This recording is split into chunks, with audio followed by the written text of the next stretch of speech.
How can expensive repairs be made more affordable for second-hand European cars? I'd love to hear our opinions on the future of EVs. What is Jim's most disliked car to work on? Are there any Chinese cars you'd actually recommend? Would I listen to I Wish I Was a Punk Rocker with Flowers in My Hair for 24 hours straight if he got to drive a Honda NSX Type R? G'day and welcome to the questions and answers episode of a ReDriven episode with Jim and myself. The episode where you ask us anything. And we've hopefully answered them. We need to say, we were not expecting the sheer amount of questions that came in. There is no way we could answer all of them because we'd be here for days on end. So we've tried to, I suppose, filter them down to the questions that we think most people will enjoy the answers to. Yeah, and high five to our viewers because there are some excellent questions. Yeah. There are some really good car people out there.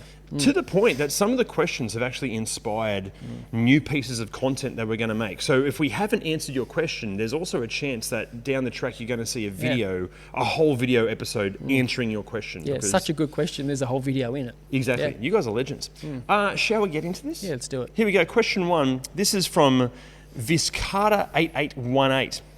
Have you ever been offered an opportunity to review a car that is so rare or obscure that you've had to refuse to make a review on it on the basis that there would be a near zero chance of people thinking about buying a used example due to the lack of remaining examples? Good question. Great question. There are two. There were two. One of them was quite recently, actually, and a lovely guy offered us his MGTF. Yes. Pretty cool car on paper, but we sort of felt that not a lot of, they're very, very rare, really. Yeah. Not a lot of them around, and we figured that it might not make great content. Yeah. But there's been a better one. Yeah, we were offered a Ferrari F40, which I can't believe isn't even a thing. The hard thing with the F40 is we couldn't get insured to drive it, so Jim and I wouldn't be able to actually steer the car, which is weird because it's only worth about $4.5 million. Most of the cars I drive I know. I think everything in here is Easy. currently over $1 million. But also, what would we say about an F40 that hasn't already been said? I feel like every stone has been turned on the F40. As much as I would be honoured to even be in the presence of an F40, and I'm sure you'd love to get your hands dirty on an F40, I just... We've always got to play the algorithm game a little bit, and I don't think an F40 would get that many views. And I don't think we're really all about just clickbaiting people, really. No. So yeah, MGTF, and at the opposite end of the scale, It's funny, Ferrari isn't it? F40. No, right. Next question. This is from Lexi456. What is Jim's most disliked car to work on, and also his favourite car to work on? Oh God. Okay. The worst cars to work on are old cars. Not really old cars. I'm going to say like 20 years old, even sort of 10 to 20 year old in some cases. A lot of fragile plastics, a lot of engines where everything you touch just breaks spontaneously. They're just, frustrating. And sometimes those parts are hard to get. And of course everything made by Audi. No, the V6 Audis in the Q7s, they are a nightmare down in the V. We've done a whole video on it. Go and check that out. But there are so many plastic fittings and leaking O-rings, and everywhere you turn and everything you touch, something's going to break. And it's hard because a customer will go, well, here's my car for this scope of work, and you say, well, by the way, all of these things broke, and now it's actually going to cost this much. And it's not. No one. Everybody's having a bad day. What about the flip side? What's fun to work on? I think as mechanics, we probably enjoy things that are, this is going to sound like a cop-out, but just easy things. Just late, probably Toyotas. Yeah. Because they don't break. We're typically just servicing them. Some might think that exotic cars like Ferraris and things are better to work on, but they're just way too stressful. Yeah. But overall, it's just, as mechanics, we're often under the pump and stressed, but quite often something easy is our favourite thing. Nice. Yeah. Okay, next question is from Mr. E Official 1. What Japanese car company do you think makes the sexiest looking cars? Yeah. This has been a tough one. Yeah. I'm...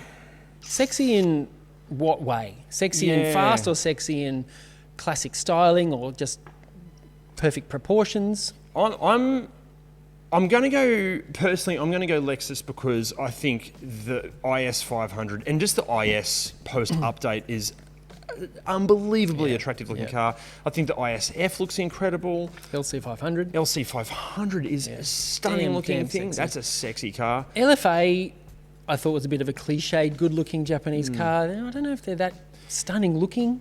Until you see one. So, okay, LFA, I was like, yeah, okay. And then you see one in the metal, carbon fibre, and you're like, oh my goodness. It's amazing. That car looks unbelievable in real life and acceptable in photos. That's the sort of thing, it doesn't photo that well. No, but in the flesh, wow, what a thing. I've also got 70s Celicas, like the RA22, RA23 shaped Celicas. They're just done right. You know, a nice resto mod. They are a good-looking car. Cosmo? Yeah, 60s Cosmo, the early ones. 2000 GT from Toyota? Yes. They are a nice looking car. 240Z. 240Z's good. I think an R35 is a sexy looking car. It's a little bit maybe too try-hard to be sexy, but I think it's a good looking car. Personally, I think in the Skyline's probably the R34 to me is the better looking one. Another one that looks better in real life than it does in photos. Cool. Next question. This is Berry. Wow, hang on. Berry McCockiner 5883. What cars with common issues would you recommend the most? Oh. Sorry, I'm just caught up on the name. Sorry. Berry McCockiner. Berry McCockiner. Dude. Such an idiot. That's really good. Yeah, good one. That's great. Good one, Berry. I think he or she knew that we were going to say that. That's Okay. What cars with common issues would you recommend the most?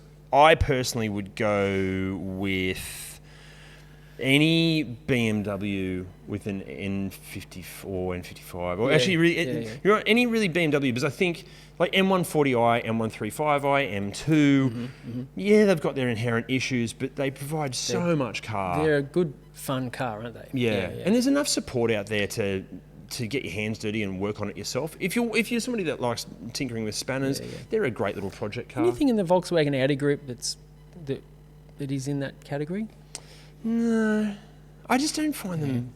No. I don't find them I've said this 1,000 times. I just don't find the Volkswagen stuff engaging enough at a slower speed, unless it's a Skoda Octavia or maybe a Golf GTI Performance. Well, it didn't actually say performance cars. No. Cars with common issues. Well, BMWs have a lot of common issues, but I think the driving experience makes up for it. Excluding a lot of the SUVs and the boring ones. But like as I said, anything with an M badge that actually means something rather than just being a sticker pack. Not an M line. Yeah, no, not that. Yeah, I'm going to go with that. What do you think? I'm on board with that. I think the Beamers are pretty good in that area. Cool. Yeah, good. Okay, next one from Burner Og. I think that's right. I'd love to hear our opinions on the future of EVs. Yeah, okay. Look, a narrative that we're going to be pushing on ReDriven is kind of anti what the media are trying to push, which is this bipartisan approach that if you love EVs, then you've got to hate ICE cars and vice versa. Our opinion or attitude on this is that electricity or EVs, it's just another fuel source in the same way petrol, diesel, plug-in hybrid, normal hybrid. We're going to have synthetic fuels soon. We're going to have hydrogen soon. It's just another car. They have their place. They have their place. It doesn't suit everybody, but there is no right or wrong opinion here. I think the depreciation is pretty horrendous. That's my biggest worry. Yeah. Like the depreciation is just woeful. Yeah, shocking depreciation. But I think that's part of this being sort of new tech. I think we've had this spike in interest and everyone going, oh my God, the world's going to be EVs. Then we've all gone, oh no, that's not actually the case. It's not really working, is it? It doesn't suit a lot of people's lives and driving lifestyles. So now it seems like the prices have fallen off a cliff. I think it's going to normalise. I think it's going to be just like every other hybrid or every other plug-in hybrid. I think it's just another car. The other concern, though... Can we just talk about the depreciation more little bit? With a lot of more affordable Chinese cars, hybrids, EVs coming onto the market, because they're so much cheaper to start with, that depreciation is going to be less of an issue. It's something there's a video coming up. It might already be out when you watch this video. BYDs. Yeah. BYDs, they don't seem to depreciate as much as, say, some of the more luxurious and high-end brands. So I think depreciation will slow down a little bit. Yeah. Insurance costs might be the same. As insurance costs at the moment on a lot of EVs is a massive premium over its equivalent hybrid. Yeah. Doesn't that just terribly offset any savings you have with fuel, the insurance costs, depreciation. Yeah, and obviously everyone's situation is going to be different here. Yeah. If you can charge it at home, ideally from renewable resources, or charge it at work from renewable resources, that makes total sense. I've tried to live with EVs and multiple different brands, and my lifestyle, and I live in an apartment, I can't charge the car at home.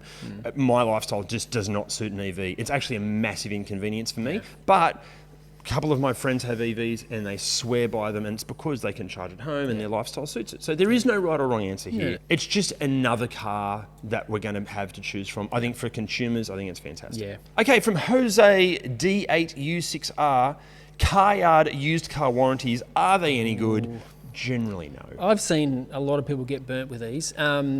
We see a lot of these warranties that to maintain the warranty you have to keep up with a ridiculous service schedule. They say every 5,000 Ks or every 6 months, or on a car that doesn't usually get serviced that frequently. And if you miss one of those services and you don't get your stamp book, or if you don't send off the page or whatever, your warranty is void. It's a massive stitch up. Even to the point where I've seen used car warranties where you have to go to a specific repair place to get the car serviced, but then the repair place charges an enormous premium for you to retain the warranty, which therefore you get to a point where financially you're better off not having the warranty at all and getting it serviced at a reasonable rate. Yeah. But even then, I've read through the fine print of some of these used car warranties, and they are complete bullshit. I can tell you from experience that we used to do some work for some wholesale companies, and subsequently the customers that bought those cars and those warranties, and we actually got struck off or black banned from one of these warranty providers because, quote unquote, we wouldn't play the game. We submitted a quote saying this is what the car's going to cost to fix, and they said, no, we want you to go to this wreckers in the middle of nowhere and buy this second-hand diff from this wreckers, which is significantly cheaper. Turned out it didn't even exist, and we just said, no, we're not fitting it, and they said, fine, we'll have the car picked up and took somewhere else. And we were actually grateful because, we didn't want to cut corners. Yeah. I've also had friends that have tried to get things repaired under their used car warranties and just go. It's just pointless. We can't categorically say they're all complete bullshit, but a lot of them are. I'm sure there's got to be one or two out there that are legit, but and there's been times also where you think you've done everything right, and they go, oh no, this particular part isn't covered because it's described differently, or they'll in the wording you'll get caught out. Seen it before. I wouldn't go near one. Nope. No. Okay, next up, Being Human 7989. I like that. Being Human. Okay. Do BMW B48 and B58 engines stack up reliability-wise so far? Stack up against what? Other BMW engines? Well, they're better than other BMW engines. Other Audi engines? Sorry, I might start ragging on them. Look, yeah, they're pretty good engines overall. They do have issues with coolant leaks, coolant reservoirs. They have issues with coolant leaks from the oil filter housing, which has also got a built-in oil cooler in it, oil filter and cooler. It's all in one plastic assembly. They leak all the time, and they're hard to get. You've got to take the manifold off to get it. It's just, and the aftermarket ones are made of metal, and they're way better. The core of the engine is okay, but all the stuff hanging off it just tends to break and leak. I think we see this all the time, don't we? It's sometimes not. You'll have certain engines that have this great reliability, or they win like an Engine of the Year award, and it's not the inherent engine that's the issue. It's the ancillary bits that are bolted to it that can be a problem. And something that we see with Volkswagen and Audi stuff a lot, where you can have the one, say an EA888, that can be a really reliable engine in one particular car, but then not in the next particular car, like say between a Skoda and an Audi, because of the ancillary parts that are bolted to it. So. But all of them have issues with water pumps, though. Yeah, they do. That's another story. The Volkswagen Audi ones, not the B48, B58. I think so far they seem okay. It's pretty early days. Yeah, the core of the engine, okay. Oh, they also leak oil. Yeah, okay. Yeah, did I mention that? Yeah. Okay, next up we got, I'm going to stuff the pronunciation of this up. Albert Tatosian. Sorry, mate, if that's wrong. What is our background and how do we meet and how did this all start? Okay, so when did we meet? I'm going to... 25 years ago? 25 years? How old do you think I am, bro? I'm going to go possibly... I'm going to go... Must be 20. Maybe, we'll call it 20. Yeah, so we met 20 years ago through a mutual friend of ours, Adam Freeman, a lovely guy. Yeah. And became sort of instant mates. Then as far as ReDriven, Sam, that's normally behind the camera and is the brains of the operation, he and I worked together and had this idea of doing used car reviews because it's such a huge market and yet no one was doing any videos on it, or not, comprehensive videos on it. Then I was talking to Jim about it. Jim also mentioned that, there's cars that break down all the time, that, we wish there was some way to warn people to not buy certain cars. And then it all just sort of came together. And then bam! Yeah, COVID hit, and we were going, well, what do we do? And it just sort of started. It initially started as a bit of a side hustle, and now it's grown into this thing that well, I do full time, Sam does full time, Jim, you still have the workshop here. Yeah. I just use the rest of my time. You're basically doing two full time jobs. And we cannot believe the response. To get this many questions is just mind-blowing. The views, the subscribers, the support you guys give us. And for the best part, it's usually fairly enjoyable. Yeah. It can be stressful at times because we're pumping out as much content as we can. The deadlines suck. Yeah, the deadlines kind of suck. Who creates these deadlines? I know, the algorithm, the mighty algorithm. Yeah. But it's the most satisfying thing I've ever done. It's the best job I've ever had. It's been fantastic. But again, because of you guys support us. Without you watching this, we would have nothing. We owe nothing. Yeah, thank you. We owe you everything. Okay, next up from MKBJ8SN. What do you think about the Volkswagen Up? Because my dad has been talking about buying it for me as my first car. Yeah, they're okay. Yeah. Tell your dad. Tell your dad they're an okay car, but if he's going to buy you a free car, you might not want to say anything. They're okay. They really are, and they are affordable, and they're usually pretty reliable. What is more affordable and more reliable? I would say something Japanese. I'm always going to say it because I'm a Toyota fanboy. With good reason. It's not just something I made up. They're good cars, and I would probably go something like a Toyota Yaris. They're just more reliable. Yeah. Parts are cheaper. There's way more of them to choose from. Yeah, parts are more available. Yeah, and if you want to get second-hand parts, if you're fixing it yourself, it's definitely the way to go. Nothing wrong with an Up. They're a pretty cool little nugget, but I just think the Yaris has got better reasons to have it. Yeah, we have an Up booked in that we're filming soonish. We've had to move it around a little bit, but yeah, we're going to do a deep dive on the Up and get back to you on that. Yeah. I think a lot of people are attracted to them because they go, oh, Volkswagen German, that's good. Yeah. That doesn't necessarily mean it's good, as necessarily. we've proven time and time again. Okay, next up is, again, I'm going to ruin this pronunciation, Evigano? That'll do. That'll do. How can expensive repairs be made more affordable for second-hand European cars? I think aftermarket parts. Well, or second-hand parts. Or second-hand obviously, parts. Yeah. I remember when we did, let's talk water pumps on Volkswagens. You're not going to you're not going to use a second-hand part there, but no. But an aftermarket water pump on any Volkswagen, Audi, Skoda. Yeah. Cheaper. Probably better built, and will probably last longer. Yeah, definitely. So I think just doing your homework. Yeah, do that. In often cases, plastic components, there are metal versions of them available. Yep. That's the way to go. Yeah. BMW, again, referring back to another question, the whole B48 B58 engines, the parts that are common issues on those, there are plenty of aftermarket parts out there. There are some motorsport parts that are sometimes even cheaper than the OEM parts. True. Again, just homework, aftermarket stuff. Yeah. Okay, next up from Off-Roading Foz, is buying a grey import worth it for, say, a RAV4 plug-in hybrid, and what is the real risks or experiences with insurance? Yeah, okay. I think it can be worth the risk as long as you go through the right importers. We love Justin from Colton Classic and the boys at Go Garage. You've got to go through a reputable importer because there are some dodgy ones out there. In terms of insurance, this is going to vary from person to person. I've owned a fair share of imports, and I found the insurance wasn't that much more expensive than non-import cars. Yeah. But then again, I've heard the horror stories of people going, oh, I nearly bought X, Y, or Z import, but then I found the insurance cost was through the roof. And not all imported cars are the same. A Toyota hybrid is definitely more reliable than some others you can get. Yeah. If you choose carefully, you'll have less problems with it. Absolutely. Yeah, I think it just comes down to the research on the car for your lifestyle and the specific car you're looking at. And I cannot say this enough, you've got to go to a reputable importer. There are some horror stories if you don't. Are you tired of streaky, squeaky wipers? Confused by wipers that are hard to buy and even harder to fit? Sick of paying extortionate prices for wipers? Well, introducing Wipertech. Purchase wipers from the leisure of your home and have them delivered straight to your door. Not only are they a piece of cake to fit, they fit perfectly, and you can now enjoy streak and squeak-free wipering all day. Plus, use our code and get 15% off your purchase. Okay, from Adrian Serrao 2016, the most reliable BMW in our opinion. I think it has to be something like an old E46. Yeah, I was going to say an E39 M5. Yeah. Similar era. I just think after that they got a bit shareholdery. Is that the word? I think it's it's the complexity making things more difficult than they need to be. I think if you go minimal electronics, minimal complexity, hopefully means better reliability. But there's a fine line there. But yeah, overall they're more reliable, but now they're getting quite old, which makes them a little bit unreliable as well. Like a modern BMW, when they're this age, won't be as reliable as an E46. No way.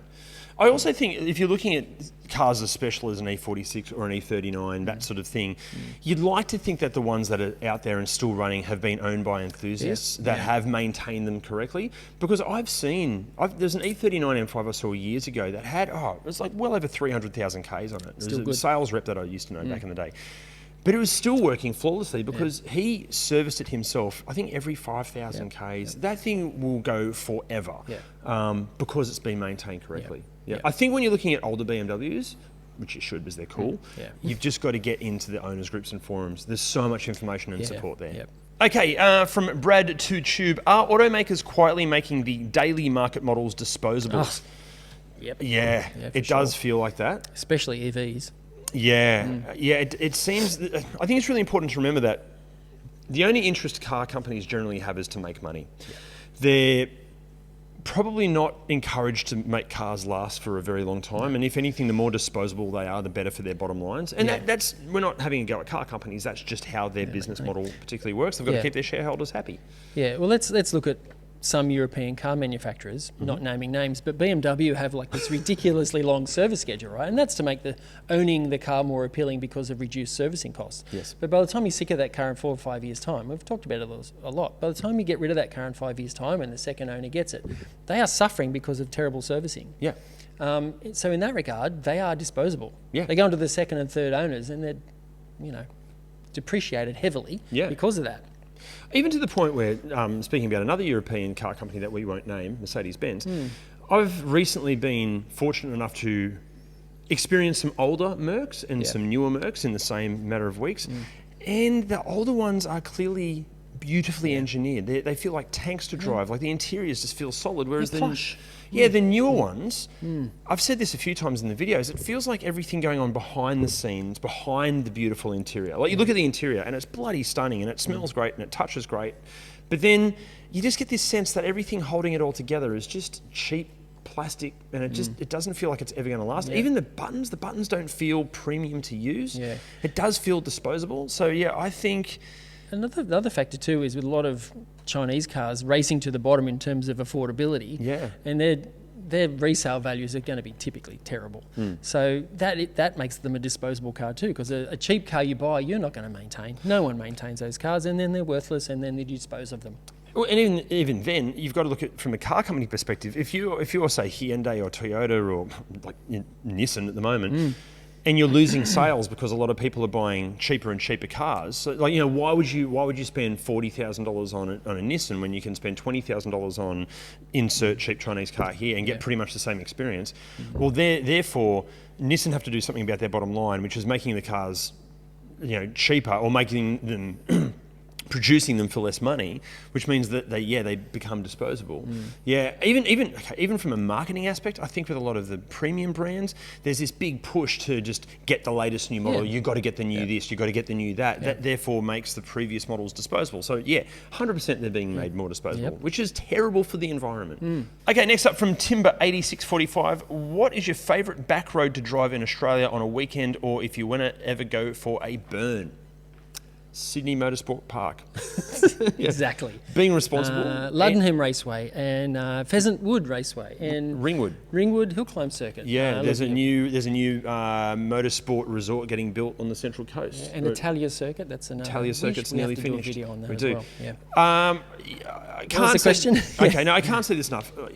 If you want to have a proper burn, just take it to a track. It is so much. You don't have to stress about cops. You don't have to stress about losing it and ending up in the trees or taking out an innocent family. And traditional roads like the Old Pacific Highway between Sydney and Newcastle, that's a great twisty, windy road. But you go there on the weekend and it is it is dangerous. There is a lot of people out there going for a burn. Yeah. And also plenty of cops too. So it really takes the fun out of it. Also, plenty of cyclists. I'm one of those cyclists. So as much as I love having a burn in whatever cars on some winding roads, when I occasionally get to do that, you're constantly thinking about all these other factors about cyclists and police and risks and whatnot. If you just take it to a track, you don't have to worry about any of that stuff. In saying that, there is a road, and I can't remember the name of the road. It's on the way from Newcastle to Tamworth. It's a road that goes nowhere. It's a dead end, but it's many, many, many, many kilometres long. And it's got everything. It's got long sections. It's got a tight section through a rainforest.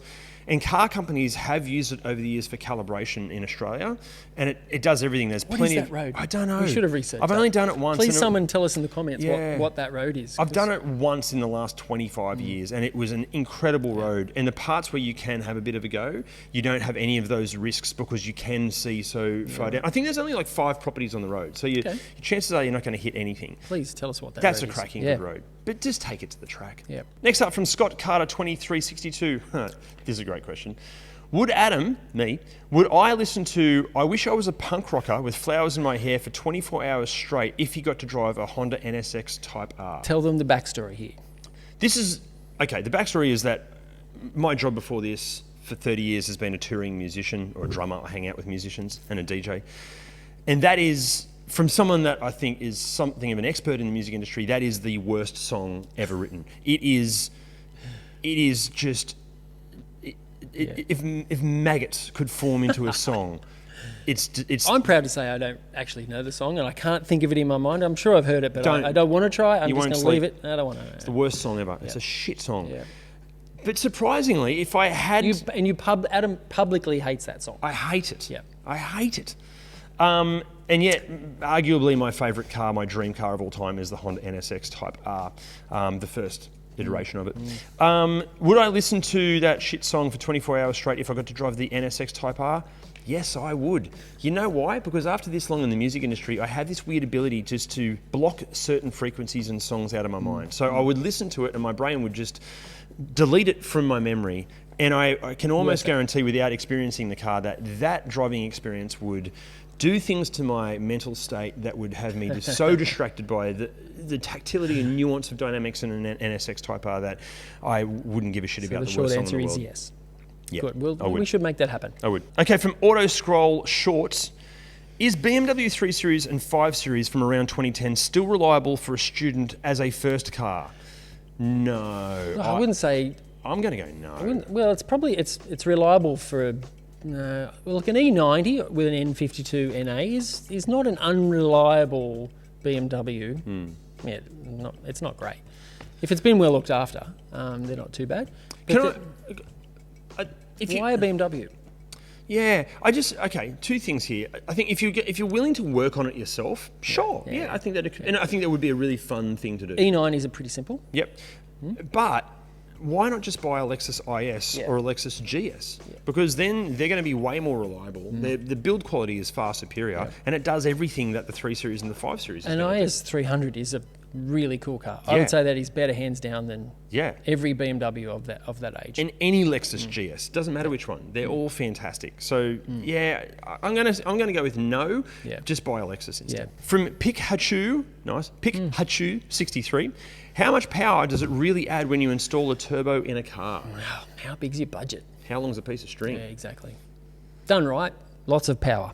Done wrong? Done wrong, lots of power for a very short time. Yeah, I think this is the big thing. Like, there's no one answer to this. If you're going to add a turbo to a car that doesn't have a turbo, you've got to spend money. You've got to do it properly. Otherwise, you're going to blow the engine up. And then it's therefore... And I know this from experience because I'm the idiot that when I was younger added turbos to cars. The thing I regret is I shouldn't have done that. What I should have done is just gone and bought a turbocharged car. Exactly what I was going to say. Buy a car with a turbo already. Yeah. And then blow that up. Remember my Lancer? I had this CB GSR Lancer that had this crazy engine in it because I just wanted it to be faster than a WRX. What I should have done was buy a WRX. Yeah, don't do it. Unless you're prepared to spend a fortune on it and tinker with it. Yeah, wouldn't bother. Worth it. Okay, from Mr. Uncle Bob, with the Volkswagen Group covering so many brands and parts shared across platforms, which of the brands, in your opinion or experience, has been the better one to own in car form? Right. Better one to own a car from. Sorry. Okay. Which of the brands has the better car to own from? Well, yeah. I think overall Skoda parts are slightly cheaper. Yeah. I just think Skoda. Yeah, probably. The reason with Skoda, number one, the owners groups and communities with Skoda are some of the best you'll ever find of any car brand anywhere. They are sensational owners. Yeah. You get all of the nice stuff of Audis and Volkswagens for less money. Yep. Less money up front. Less money up front. Yep. So I think better value for money. I think because they're slightly odd, I think that makes them cooler. Like a Skoda Octavia RS in wagon form. What a great car. Is cooler than an A4 in wagon form or a Golf in wagon form. Way less pretentious. Yeah, there's something honest and genuine about a Skoda. I think it's because it's the underdog. So I think being the underdog brand, just from a pure image thing, I think go a Skoda. Yeah. The owner that told us this as well, he was saying he owned a particular Audi and he realised that there was a particular part he needed that was also available in a Skoda. And when he rang Skoda to get the part, they were asking all these questions about his car. Do you actually own a Skoda? But the part was, I think, it was like a quarter of the price of the Audi part or something. Yeah, we say that a lot. Yeah. Skoda. Okay, let's be honest here. As car people, we all love to tinker with our cars, often to a point where we can't leave the bloody things alone. But this brings us to our new mates at Automotive Superstore, where you can shop from over 400,000 products, including car care, infotainment systems, audio, dash cams, lights, brakes, suspension, 4x4 gear, plus a whole lot more. Plus, to make life even easier, if you don't know the specific part that you're after, just type in your rego and it will display all of the parts and accessories suited for your car. Best of all, you can do that completely online from the comfort of your lounge room because they ship Australia-wide. So if your car needs something fixed or upgraded, or maybe you're just in the market for a gift, hit the link below and shop from a huge range of products from Automotive Superstore. Okay, from Charlie Casey 550, are there any Chinese cars you'd actually recommend? Well, yeah, like Volvo, Polestar, BMW, Audi, Mercedes-Benz, Tesla. Not necessarily cars made in China, Chinese brands. Oh, sorry. I thought you meant cars made in China. Like, MG, Chinese brand. Yeah. In all seriousness, Teslas made in China are far superior in build quality than Teslas made in the US. Yeah. That's what we've found anyway through our research. As far as Chinese brands, there are. BYD. Coming in hot. They are. I've driven every BYD now, and I'm constantly impressed. Yeah. I feel weird. I think the reason why people and you are impressed with BYDs is you go in with low expectations. Yeah. And they're, measured expectations and a decent car, it all makes sense. I had an experience recently, and I probably shouldn't talk about it, but I wasn't on camera for this. I was behind the scenes. I got hired to drive a bunch of EVs, stacks of EVs. We're talking everything from every brand. And I was really surprised at how underwhelmed I was with some of the really high-end brands. And then I got in the BYDs and I was just like, this is great. Punches above its weight. Well, big time. I took a couple home for my partner to see, and again, super impressed. Yeah. We've got a BYD Atto 3 video coming up really soon. Spoiler alert, it's pretty good. Really good. Yeah, BYD.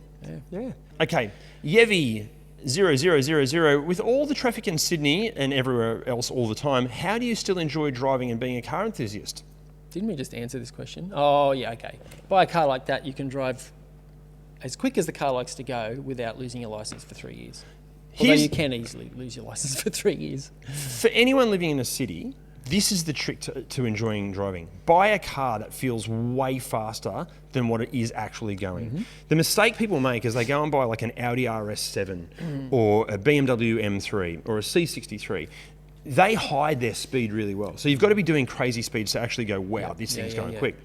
You go and get in an MX-5 or a Fiesta ST or a Suzuki Alto Works, something small with not a lot of grip that you have to rev the beans out of to actually get going anywhere. Something that can move around at like 40k an hour and not just be glued to the road. That is hilarious fun. I drive this Fiesta ST in Sydney traffic almost every day, and I'm laughing all the time. I don't have to speed. It's just fun all the time. Yeah, and we've said it before, I'll say it again. If you really want to get out of the traffic, just go and do a track day. Do a track day. Then you can get any car you like. From Jacob B BT650, your focus is on used cars. What line do you draw with age in terms of how new it is? Would you feature a car that's, say, 1 or 2 years old, or is that too new? Yeah, we have a bit of a loose, has to be more than 3 years old rule. In saying that, if it is, say, 2 years old, as long as it has a lot of Ks on it, or more than average Ks for the market, then we'll generally feature it. Yeah. And as far as the cars we feature, we try to find cars that are a good representation of the overall market. So not totally abused, completely clapped out ones, not completely mint condition ones. Sometimes we can't choose this, but yeah, we try to find a good A lot of the cars that we tested are over 3-year-olds are still current models too. Yeah, absolutely. Okay, from Hi Buy 3387, GR86, MX5, GR Yaris, i30N or FL5 Type R, which one do you go with? Yeah. I agree with your answer on this. I've gone with Yaris if you don't need a GR Yaris if you don't need rear doors. Otherwise, an i30N. An i30N fastback. Yeah. Because it's super practical, bit different. Yep. It's got a real niche following as well. Yeah, yeah. But honestly, any of those, They're all good cars. that's one of those, like, just flip a 5-sided coin, because they're all great. Yes to all of those. Yeah. From TR33 TV, thinking about getting a classic rear-wheel drive turbo JDM car, but worried about theft. Does no garage equal no go? Well, it depends where you live. A classic rear-wheel drive turbo JDM car, they're expensive. I don't care which one you're looking at. They're all expensive. But if you've got, no garage, does that equal no go? Depends where you live. If you live on a farm far from anyone, no, that's fine.